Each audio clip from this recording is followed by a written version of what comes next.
Hello there, Space Cats, and welcome to a very busy studio this morning.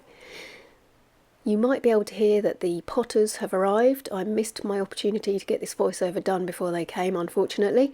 However, it is really nice to be in this studio environment with lots of creative people doing all kinds of weird and wacky things. So the pottery is a great place to be right next door to, and I'm really hoping that later on this year I might get some funding to be able to do my own pottery lessons and learn how to throw and slab build. This week I have been mostly concentrating on my new book, Emily Angel, and this is her, this is the little angel. She is allegedly the imaginary friend of the little girl that she's standing next to. I say allegedly because to the little girl she is absolutely real, and the only other person who can see her is her grandmother and the animals that surround them, so the little dog in the park and also her Gran's cat. They're in a playground today and having lots of fun and showing you that Emily Angel goes everywhere with the little girl, who as yet remains unnamed. So I asked what would be a good name for her, and I've had a couple of suggestions. One was Annie, another one was Rosie. So if you've got any thoughts on that, then I'd love to hear, either one of those names if you like those, or perhaps a completely different name. I've laid down, just to start with, some green for the background of the grass and also some sky, and now I'm using my Inktense pencils. This tree, I did it upside down, just turned the paper around because it was easier to colour like that. I've done dark green where the above layer meets the lower layer to show that there's a bit of shade there. So when I come to put the water on it, I'm going to have to be very careful that I blend those one layers together, but not the next layer, because I don't want the dark to bleed through to the upper layer of the green bit, if that makes any sense at all. I'm not sure that it does. Because you'll see that as soon as you start putting water onto the Inktense, then it really does make the colours come alive and be very vibrant and pop. So what I didn't want to do was just make a great big blended tree. I wanted it to look like there was proper layers. And you'll see this with the swing. So that red, that's hot red, I think. As soon as you put that water on, wow, doesn't it change colour? Amazing. So here we are, just trying to, once it's dried, just going to finish off that tree. And a little word about skin colour as well.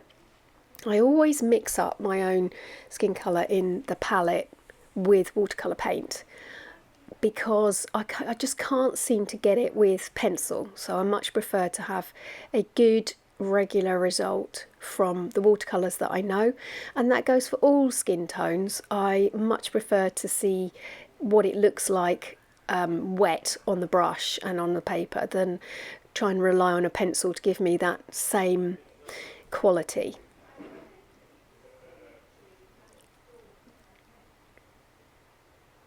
I've also been making some more little miniature things this week, and if you've seen my Posy Patch video that came out a couple of weeks ago, I have actually listed that now on my website, so if you want to buy the real thing, it's right there on the website.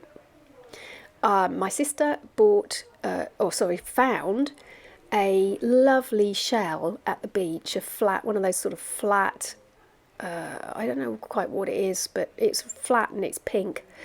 And she said, oh, I'd really like this. And I said, I'm going to make something with it. So actually what I've done is, because she's a cat mad lady, I've made her a little cat in the posture of the Birth of Venus de Milo by Botticelli.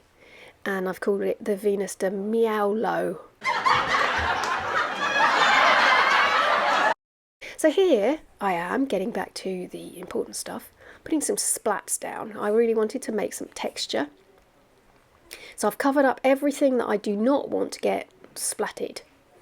And I did the same for the blue at the top, but I think I may have over splatted. So you'll see me right at the end just trying to take that back a little bit. This guy looks an awful lot like my dad. My dad had a hat just like that, and he also had a beard. but he also had glasses, so this guy doesn't have glasses. And also this man has a kind of orange, slightly Scottish look to him, because you'll see his hair goes kind of lovely red colour when I get round to it. And he's catching, I don't know, maybe his granddaughter.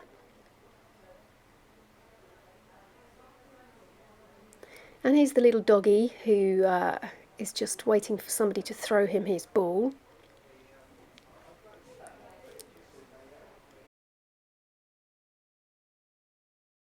There's the orange tinge. And then really it's more down to just some finishing touches.